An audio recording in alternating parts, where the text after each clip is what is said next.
Hello guys, etong masarap pork giniling. Ganito lang gagawin natin. Gisa mo na yung bawang.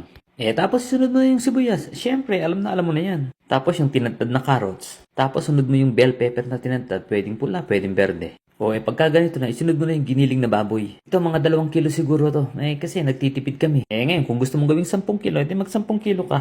Magkatapos lagyan mo paminta, depende na sa'yo kung gano'ng kadami. Eto patis, depende na rin sa'yo kung gano'ng kadami. Eto na naman to, monk fruit, hindi ito asukal ha, matamis lang ito, pampalasa. At syempre, depende na rin sa'yo kung gano'ng kadami. Ngayon, ito ang bago, pag ganito na itsura, lagyan mo ng heavy cream, ito healthy ito, walang sugar, walang carbs, so healthy yan. Pwedeng-pwede ito sa may mga diabetes. So, syempre, depende na sa'yo kung gano'ng kadami. Eto na naman ang bago. Nilalagyan ko yan ng cheese. Mas madami, mas masarap. Pero, syempre, it's up to you. At eto, huli na to, promise. Konting pampalapot, cornstarch. Eto na. Pag ganito na itsura, pwede na yan. Siya, ikaw na bahala. Pwedeng palaman sa tinapay, pwedeng palaman sa burrito, pwedeng pang ulam, pwedeng pang merienda, pwedeng pang pulutan. Ano pang hinihintay mo? Subukan mo na to. Yun lang, salamat!